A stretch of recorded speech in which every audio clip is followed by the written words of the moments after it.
Kembali lagi di channel saya, Alfred Edward Tunungwu. Hari ini saya ingin berbagi tips dan trik bagaimana cara memaksimalkan perekaman video pembelajaran ujian kinerja atau UKIN pada program profesi guru atau PPG, khususnya untuk video pembelajaran luring agar dapat mendongkrak nilai teman-teman guru yang sedang mengikuti PPG. Mungkin bagi yang belum tahu, PPG itu atau yang belum pernah mengikuti PPG baik prajabatan maupun dalam jabatan, pada kegiatan akhir PPG biasanya mahasiswa PPG akan mengikuti berbagai ujian. Salah satunya adalah ujian kinerja atau yang disebut atau dikenal dengan sebutan UKIN. Nah, pada penilaian UKIN ini biasanya terbagi menjadi dua jenis penilaian. Yang pertama yaitu penilaian portofolio, di mana peserta PPG atau mahasiswa PPG mengumpulkan berbagai macam, misalnya seperti sertifikat, penelitian, alat peraga dan sebagainya. Nah, kemudian yang penilaian yang lainnya adalah penilaian performance, penilaian pembelajaran. Jadi yang akan dinilai adalah perangkat pembelajaran atau kita kenal dengan RPP dan cara mengajar, ya. Dan itu cara mengajarnya dinilai dengan melihat video pembelajaran yang dibuat oleh mahasiswa PPG. Walaupun tidak seberat UP, ya beberapa pendapat ini relatif ya, apakah UP itu berat atau tidak tergantung dari masing-masing orang.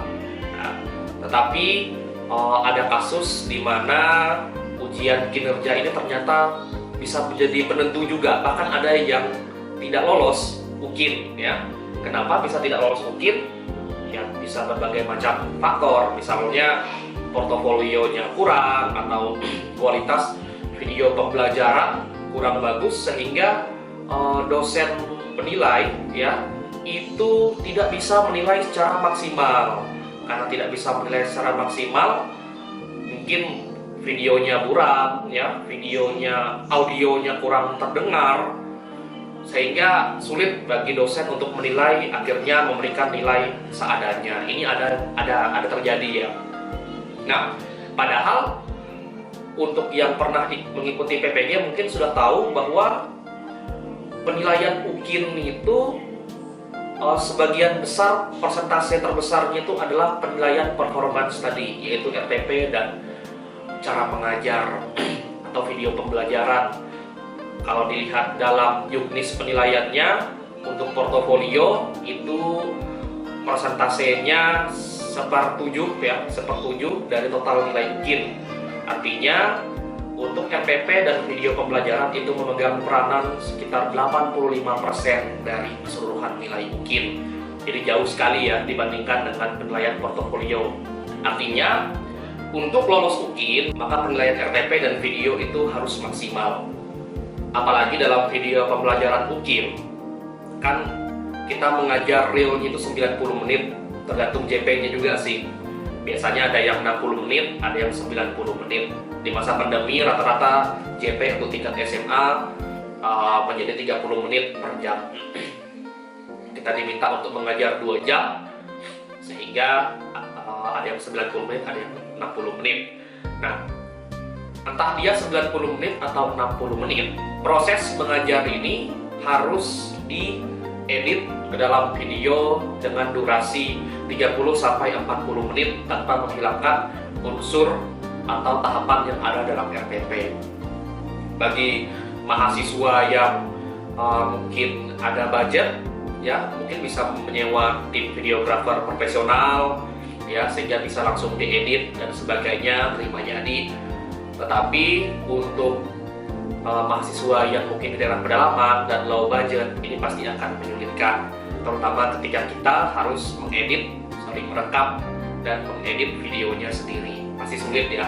Nah, berdasarkan permasalahan di atas tadi, izinkan saya pada kali ini, seperti saya sampaikan sebelumnya, ingin berbagi tips dan trik bagaimana sih caranya menghasilkan video pembelajaran UKIN yang insya Allah bisa membantu mendongkrak nilai teman-teman semuanya. Kita langsung saja ya. Untuk melakukan perekaman, tentunya kita memerlukan alat. Nah, alat apa saja yang kita butuhkan? Karena tadi saya fokusnya untuk membahas video pembelajaran luring, maka alat yang kita butuhkan adalah kamera, ya, atau handphone. Kalau tidak ada kamera, bisa handphone, karena ceritanya tadi kan low budget. Kemudian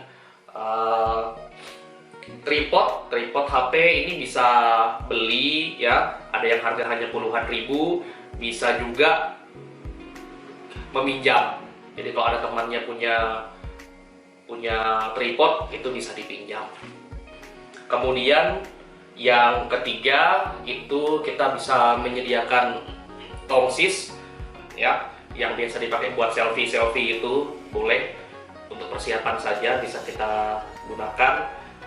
Tongsis itu ada yang murah-murah aja ya, mulai dari ada yang 10 ribuan ya, yang murah-murah saja, tidak harus yang bagus. Tapi kalau memang ada budget lebih, ya, teman-teman bisa membeli stabilizer untuk smartphone atau gimbal untuk smartphone. Tapi kalau hanya digunakan untuk kegiatan perekaman video pembelajaran UKIN, saya rasa nanti jadi jatuh-jatuhnya nggak worth it ya, karena harganya cukup mahal, sekitar ratusan ribu.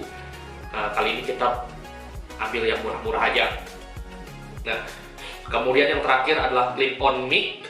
Ya, jika tidak ada, ya tidak masalah, selama suara kita cukup keras dan lantang sehingga terdengar. Biasanya ada beberapa kamera ketika dari sudut ke sudut untuk mengambil gambar, ternyata suaranya itu tidak nyampe sehingga suaranya tidak kedengaran. Clip-on mic bisa yang seperti yang saya gunakan ini, ya, clip-on mic bisa untuk dijepit langsung.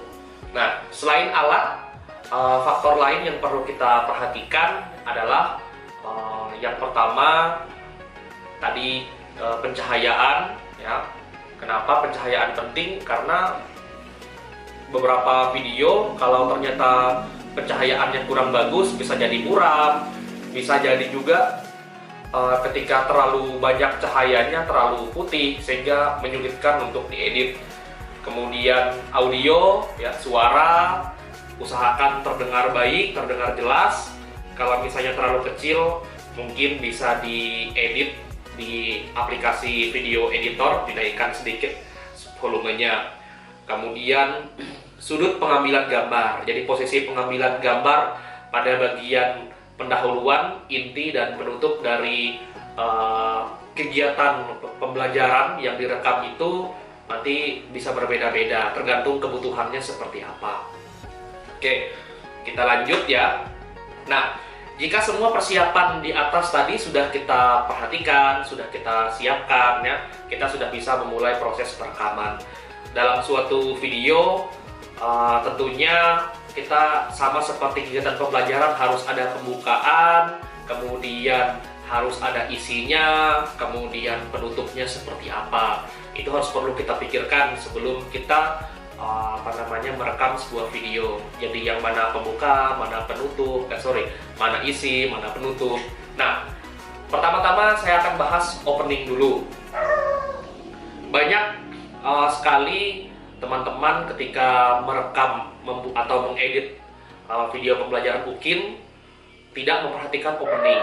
Jadi tiba-tiba langsung ada testimoni dari mahasiswa PPG-nya dengan menunjukkan formulir ujian dari UKM, dari website UKM PPG, langsung mengajar.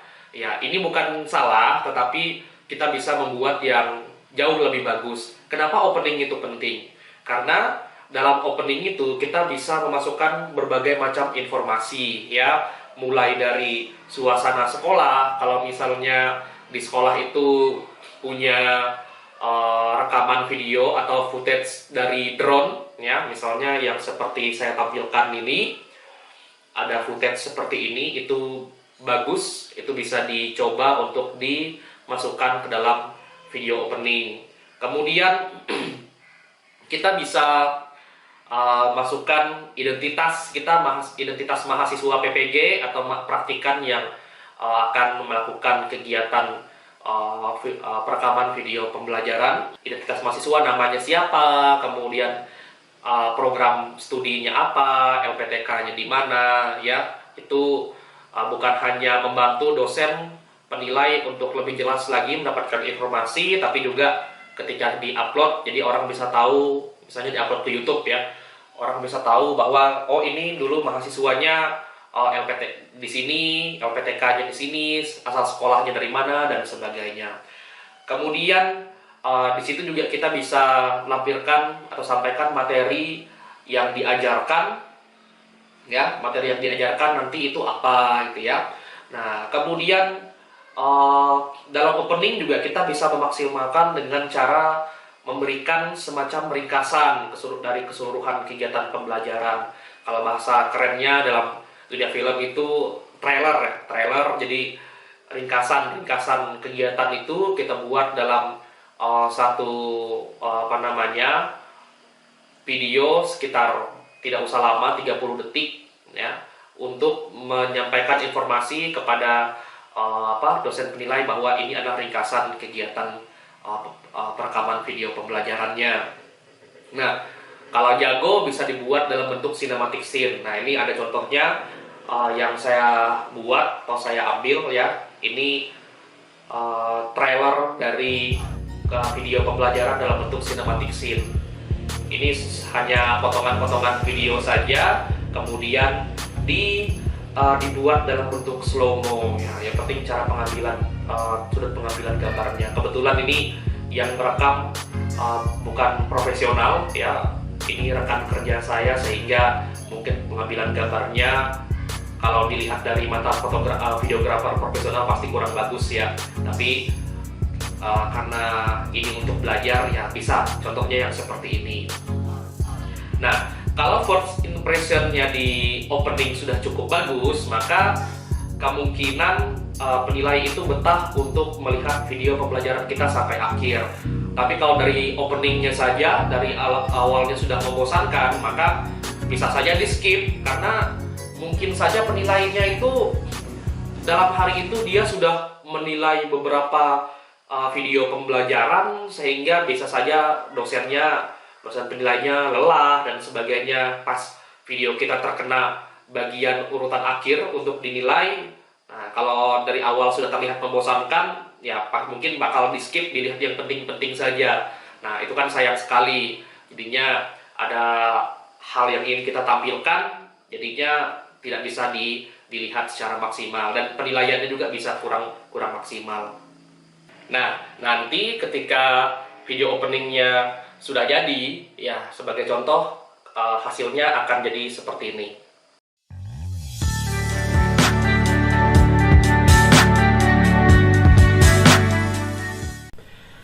Halo semuanya, perkenalkan, nama saya Alfred Edward Runtunuwu. Saya bekerja sebagai tenaga pendidik di SMK Pertanian AV Bungentana, Kutai Barat. Saya adalah mahasiswa PPG dalam jabatan Angkatan 3 tahun 2021 di Universitas PGRI Madiun, program studi pendidikan biologi. Pada tanggal 18 Oktober tahun 2021, saya telah melaksanakan praktek pembelajaran sebagai bagian dari ujian kinerja PPG dalam jabatan tahun 2021. Materi yang saya bawakan adalah tentang struktur dan fungsi sel pada siswa kelas 10 jurusan Agribisnis Tanaman Perkebunan SMK Pertanian.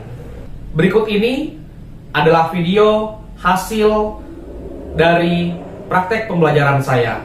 Selamat menyaksikan.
recording, kita akan lanjut ke bagian inti dari video, yaitu proses perekaman proses pembelajarannya. Biasanya di sini mahasiswa PPG banyak yang bingung tuh. Itu rekamnya harus ambil dari mana ya sudutnya? Apakah dari depan, apakah dari belakang, ya mana yang paling tepat dan paling bagus?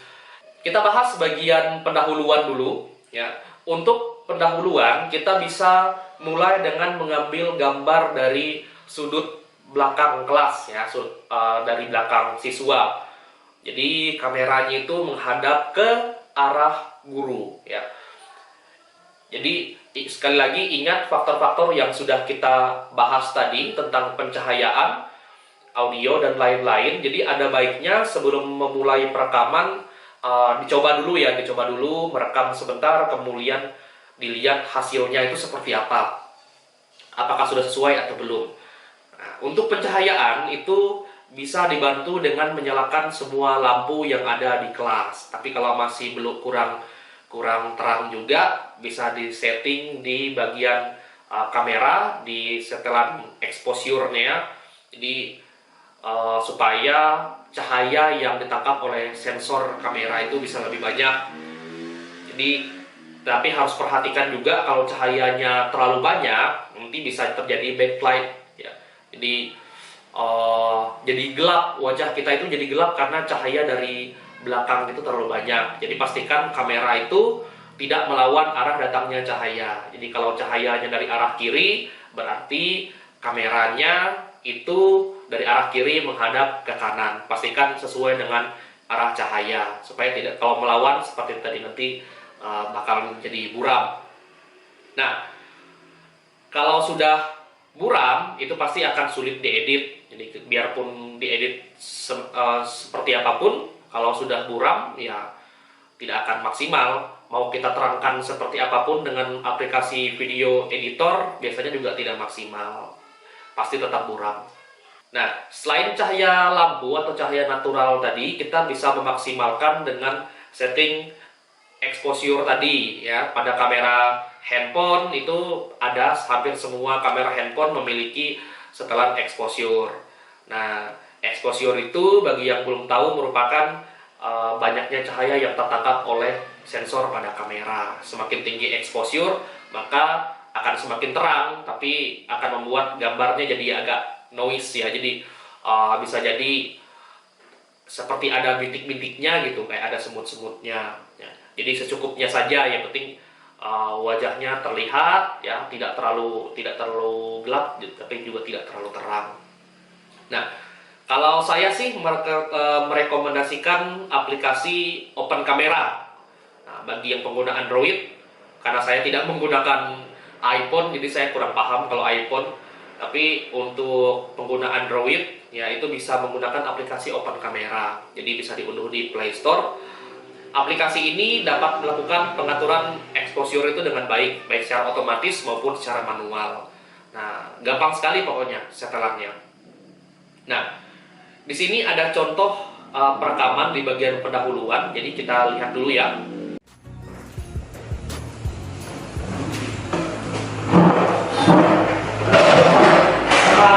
Siang semuanya. Siang. Silakan duduk. Oke, sebelum kita mulai kegiatan kita pada siang hari ini, ada baiknya kita memulai dalam doa. Saya minta Tius pimpin kita dalam doa. Ada yang tidak hadir hari ini? Hadir semua, ya? Oke, kalau hadir semua, kita akan langsung mulai saja pembelajarannya. Sebelum kita mulai pembelajaran, ada baiknya kita menggugah semangat kita. Nah, hari ini sebelum kita mulai belajar, kita akan sama-sama menyanyikan lagu nasional.